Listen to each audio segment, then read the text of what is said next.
Good morning and welcome to the Salvation Army at Wickford on this Sunday, the 13th of November in the year 2022. I have one verse to share with you this morning, and it comes from the Gospel of John, the Good News of John, chapter 14, verse 27, words of Jesus. Peace I leave with you, my peace I give you. I do not give to you as the world gives. Do not let your hearts be troubled, and do not be afraid. I want to share the story of two songs in the Salvation Army songbook with you. It is not often, if at all, that an acknowledged poet who is not a Salvationist, when he offers one of his poems to the Salvation Army. And a man called William Dunkerley, born in 1852 and died in 1941, William Dunkerley did exactly this. But he did not write under that name of William Dunkerley. He wrote under a number of pen names, and his most famous pen name being that of John Oxenham. The name is actually taken from a character in Charles Kingsley's novel Westward Ho. I am going to refer to him as John. For a number of years, John travelled in North America before returning to Britain to publish several periodicals, and one of his collaborators was the famed Jerome K. Jerome, author of Three Men in a Boat. He was a prolific writer. In addition to editing various magazines, he wrote more than 40 novels, but today is probably best remembered for his three main collections of poems: Bees in Amber, published in 1913, The King's Highway, published in 1916, and The Vision Splendid, published in 1917. His novels have dated, but his poetry still remains very reachable and very meaningful for us today. He was a committed Christian. He was a Bible class teacher and a deacon at Ealing Congregational Church, London. He also worked as a war correspondent during the First World War. Between the First World War and the Second World War, towards the end of 1934, Dunkerley sent a typewritten copy of a poem entitled Peace to Salvation Army songwriter Arch Wiggins, suggesting that the Salvation Army might find it useful. The Salvation Army published it under the heading November the 11th in its weekly periodical The Bandsman and Songster in 1935. There was a note with the song stating that the verses may be sung to the tune Diademata. Soon afterwards, it was published in the Salvation Army publication for songsters for our choirs called The Musical Salvationist, where it was set to a tune called Peace, written specially for it by Eric Ball. It continues to be widely used in the Salvation Army to this day, especially around Remembrance Sunday. Peace in our time, O Lord, says the first line, and it conjures up Pathé newsreel pictures of Prime Minister Neville Chamberlain at Heston after returning from Munich on the 30th of September 1938, waving a piece of paper by his plane, echoing a similar thing by Victorian Prime Minister Benjamin Disraeli. When Benjamin Disraeli returned from the Congress of Berlin, he stated, this is in the Victorian period, he stated, "I have returned from Germany with peace in our time." And that claim of peace in our time was taken up by Neville Chamberlain in 1938. The words of the song are very striking, for they indicate the startling choice between peace in the world and war. Peace in our time, O Lord, to all the people's peace, peace surely based upon thy will and built in righteousness. Dunkerley's John Oxenham's poem may have been reflecting on famous lines also from the Book of Common Prayer. Give us peace in our time, O Lord.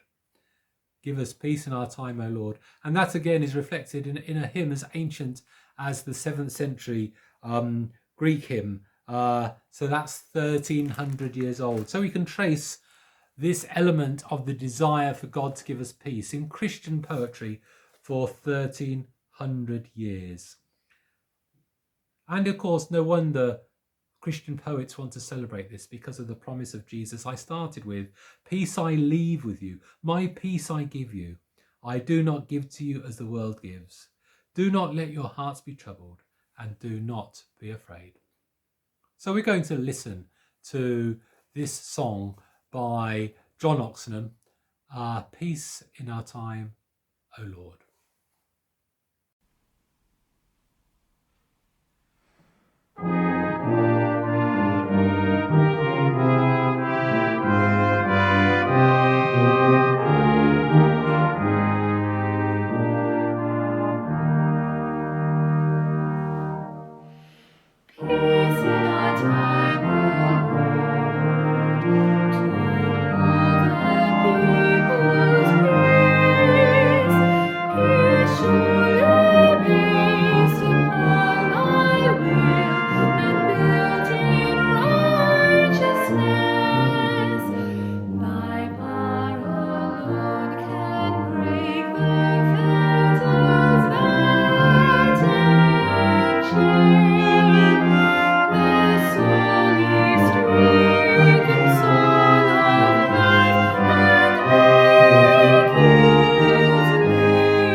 John Oxenham, whose birth name was William Dunkley, found peace elusive, especially true when working as a journalist during the First World War.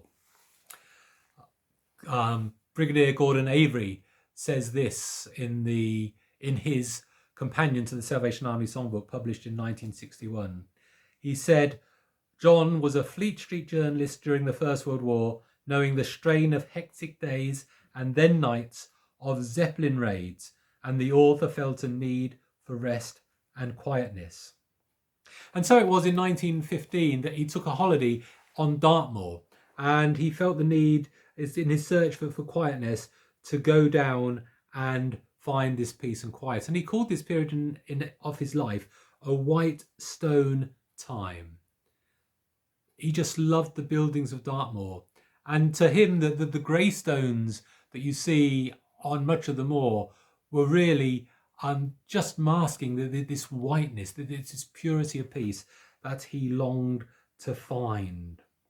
And he went and he stayed in a little inn at Postbridge. There's very little at Postbridge. If you've seen today, the inn is probably the major building in that village. And each day he would go out for a hike, and he would hike further and further and further. And he went to a village which he gave the fictional name of Greystone. It's actually Widdicombe in the Moor. Beautiful place. And this is what he says on that day that he found Widdicombe in the Moor. I had come wandering over the great green shoulder of Hameldown, when away below in front I saw the tall grey church spire soaring, shapely and beautiful, above the cushiony green foliage and clustering roofs of the village. And I sat down on the nearest half-dried rock and gazed at it with almightiest enjoyment. It was too late for him to return to Postbridge that night, and so he took a room for the night in Widdicombe, and he started to explore the area. And just in the lee of Widdicombe is the village of Venton. Now, it was in Venton that a lady called Beatrice Chase, who was another novelist, she had moved there in 1903, and she'd become known as the Lady of the Moor. And at Venton, she had purchased a farm, and she was thinking of moving when suddenly she had this idea that she shouldn't move, that she should build a chapel in the grounds of the farmhouse. And she did, and she built this chapel. And it was this chapel during this exploration, after taking a night's accommodation in Widdicombe, that John Oxenham found the chapel. And he found and made friends, became a good friend of Beatrice Chase. Now, this chapel actually has connections with Buckfastleigh. For many years, when the monks were rebuilding Buckfast Abbey, they would come and they would conduct 2 services a week in this chapel. You can still find this chapel if you go to the village today. You can still see the chapel, and it still has a cross on the outside, and there is still a stained glass window down at the side of the chapel, although today it is being used as a farm office. But it's in this chapel in the heart of Dartmoor during the First World War that John Oxenham finds peace. And this is what he is writing about. This peace in this chapel on this moor in the middle of the First World War, when he pens the word, mid all the traffic of the ways, turmoils without within, make in my heart a quiet place, and come and dwell therein. Jesus says, peace I leave with you, my peace I give you. I do not give to you as the world gives. Do not let your hearts be troubled, and do not be afraid. Like John Oxenham, Acker William Dunkerley, may you also find the peace of God in your hearts on this Remembrance Sunday. God bless you.